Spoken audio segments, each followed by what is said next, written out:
Hello and welcome to Feature Friday. Today I have a match sent in by FenrirApalis.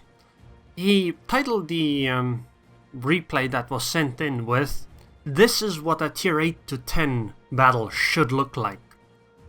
He is in the tier 10 US cruiser, the Des Moines. And this is not a full match, they don't have all 12 players on both teams.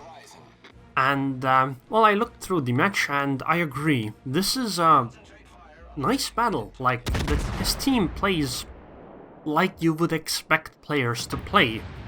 As in, if they played well. Both teams have a carrier, it's tier 8. There are tier 10 battleships, cruisers, but there is only one destroyer, and that's, not really the type of destroyer you expect to be in the game. He uses the range module on the Des Moines, which I recommend using, because cruisers kind of need it against things like battleships.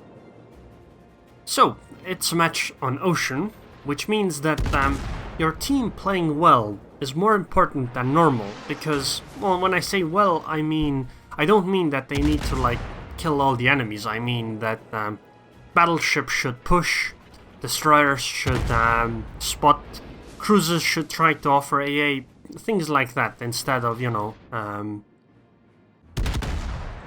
sitting at the back as a battleship. So, FenrirApalis is actually sailing towards the sea cap. The enemy team is capping B with a Minotaur that is either in stealth or in smoke. I'm not quite certain which it is. Well, since she was just spotted, she clearly isn't inside smoke. The enemy team is also capping A, but it seems that Fenrir's team is going to head into C with that Minotaur, who is probably not spotted at the moment, and Fenrir is actually pulling quite a lot of fire from the enemies, well, when he fired. Right now he is in concealment, which I think is a good idea, considering how many enemies there are in front of him.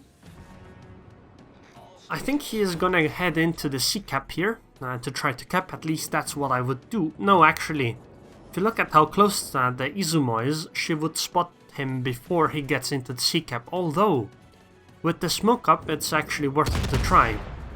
But it seems that Fenrir decided not to do it. I guess it makes sense to turn away here, since it is dangerous to go closer. And if he is sailing away, he can just keep firing at the enemies instead of, risking his ship. The ship is on fire. Okay, next target is the Amagi. He is just firing HE to deal just as much damage as possible at first. It's a Des Moines, so it's very good at this. And, if you look at the minimap, his battleships are actually starting to head towards the C cap. They need it, because the enemy team has the A and B caps, and Fenrir's team still doesn't have the C cap. So, they need to get it, but they don't have any spectacular destroyers that, you would normally expect to cap. So the big ships have to do their thing. But since the enemy team has, 5 ships in the area, they can't just go with cruisers. They need battleships to go into that cap zone. Also, did you just see how high up that battleship is? Damn. Okay, so if you can see, the battleships are actually, keeping step with the cruisers, except the Minotaur, who is in front. But she has smoke, so she can do it. Right now, what Fenrir's team needs to do is they need to keep pushing, because while they do have 2 more ship kills, they are in a tactically worse position, because they have only 1 cap zone while the enemy has 2, which means that time is beneficial for the enemy team. Although there is one exception to this. The exception is that if the enemy team attacks into Fenrir's team, then it's useful for them to stay and defend to get a bigger advantage, but I don't think they are likely to get it. So they need to take the fight to the enemy instead. Okay, so that Amagi seems to be taking quite a bit of damage, but she might be able to run. It's uncertain though.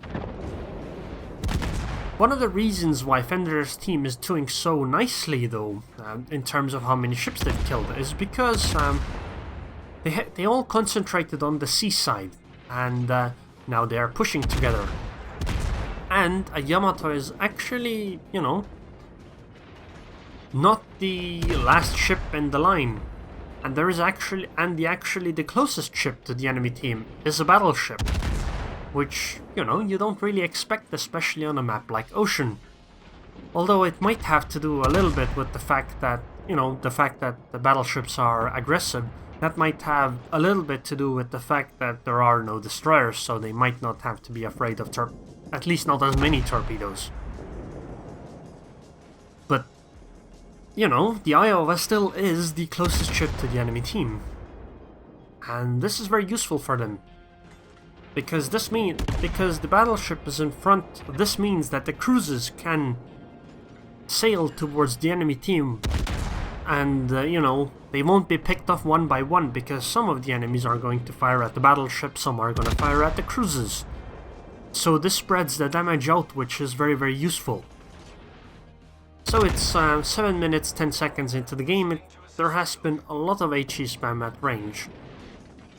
Because, you know, that keeps people safe and is useful. But now they need to start thinking about the B-cap because, well, again, they are in a tactically inferior position. They will need to at least take the B-cap to try to hold it. And they can't just sit where they are currently and, you know, expect to win. There's some planes incoming, but it's a Shokaku against a Des Moines, and Fenrir uses defensive fire, so goodbye planes. The planes turned around immediately, but, you know, they still lost most of them. Also, that torpedo bomber just teleported. And this was a very damaging salvo against the Fenrir. AP is pretty good against these cruiser things. At least that's what I heard.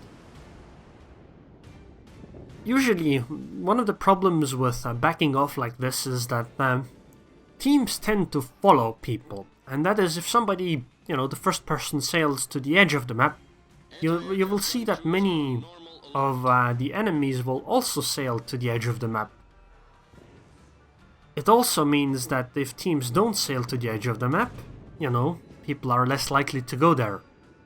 Planes incoming into Des Moines NTR, which is actually very surprising. 4 kilometers and only one plane was shot down before the drop. But is this guy really going this close to Des Moines? That seems like a really bad idea. Okay, so because there's a cruiser that actually went to the B-cap, that is the important cap zone now, and as you can see, some enemy or some allies are heading in the same cap zone, which is very useful. This Mogami, sorry, is going to die very, very soon because he is fighting a Des Moines. That just, it's not gonna work out usually. And Fenrir's team will get the B-cap. At this point, they are pretty far ahead. But look at where Fenrir's team is, actually. Like, the battleships are, or one battleship at least, well actually 2, are at the front. This means that they can go in. The cruisers can follow, they don't need to stay at the maximum range. And this is really, really, really nice. If you're a cruiser, that is. Probably not as nice for the battleships who, you know, try to usually sit back and not take damage. This is the kind of aggressive play you would like to see. You don't really want to see the idiot YOLOing like I do often. You want to see aggressive play that doesn't kill themselves. And this match shows it pretty nicely.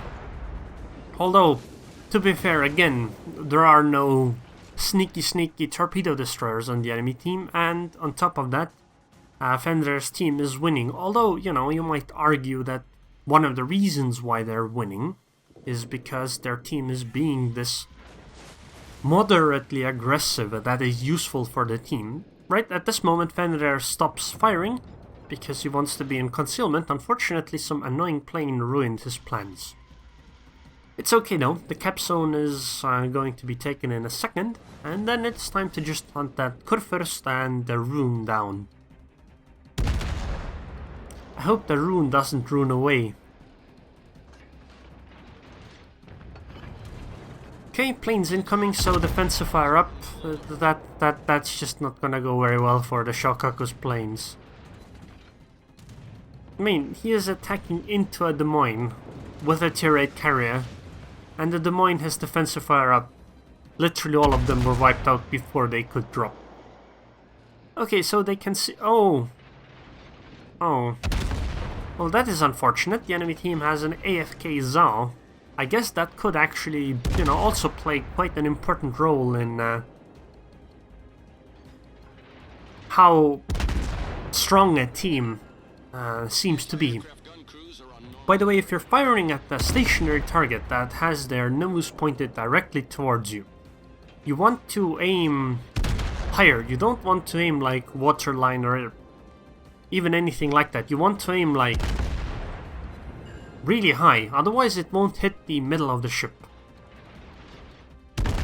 And obviously at this point the game's over, but again, the team moved together. The team pushed together. You don't need destroyers to cap. Battleships and cruisers can do it too. But it's important that they need to go together. You can't... Well, you can, but it's not really recommended that you go alone to cap as something like a battleship or a cruiser. You really want to have multiple ships going for that cap zone. Destroyers can cap much more easily alone because they will fall into concealment or be in concealment. So they won't be spotted, so, you know, they won't be killed.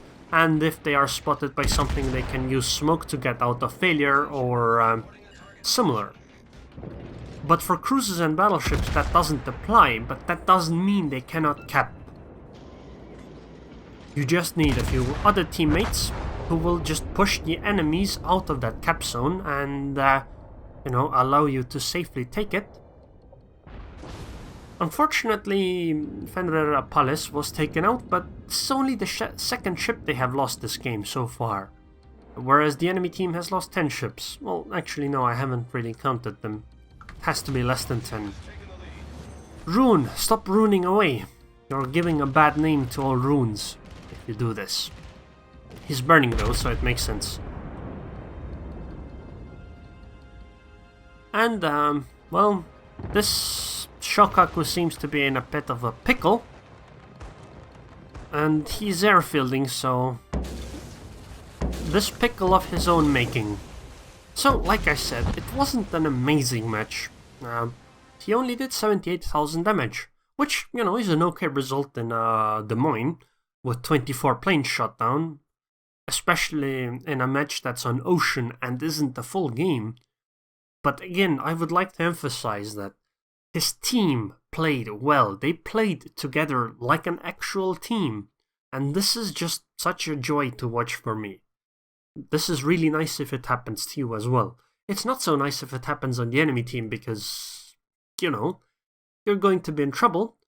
But one of the reasons why I find this so important that people would play like this is because if both teams go for cap zones, you will have some idea of what both teams are going to do in certain situations.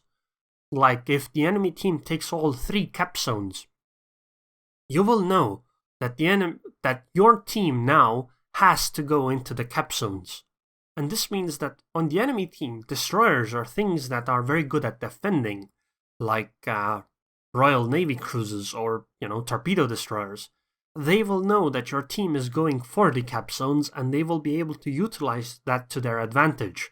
And thus it makes the game far more interesting since, you know, there's some tactics involved instead of people doing random crap. Like if Fenrir's team had been a normal team you see in matchmaking, what would happen is that the enemy team takes 2 cap zones, his team takes 1 cap zone because of that one Minotaur that was that had balls of steel.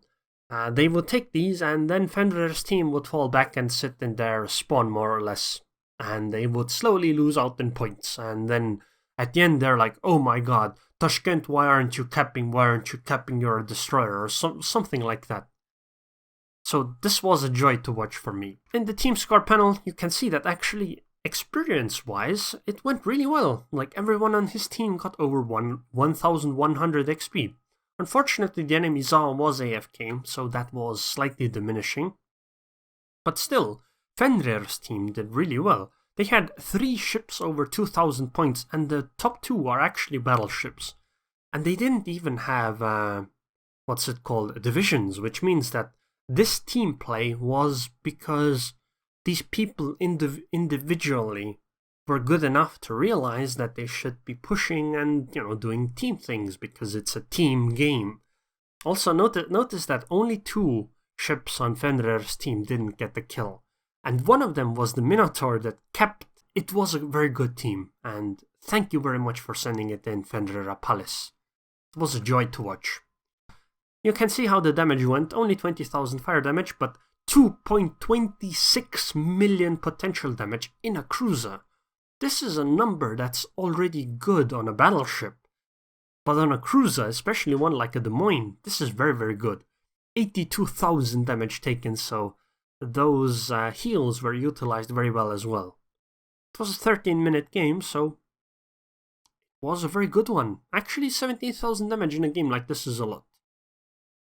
It reminds me slightly of ranked battles, I guess, where, you don't get as high damage numbers, but experience is good and the game actually feels nice. You can see that he still made a profit of 18,000 credits. He's not using a Zulu flag, where, the plus 20% credits earning flag, and he doesn't have premium. So, basically, these new economy changes mean that ship classes like cruisers, battleships, and destroyers can actually make a lot of credits. Also, with the recent changes, I believe carriers are also doing quite okay. Not as well as the other classes, but better than they were with the initial changes. But anyways, I enjoyed this battle. Thank you very much for sending it in. Didn't seem spectacular from the perspective of Fenrir, but it was incredible from the perspective of his team. So anyways, I would like to thank the Patreons on Patreon now. Thank you very much for your continued support, Active02, and I hope I see you guys next time.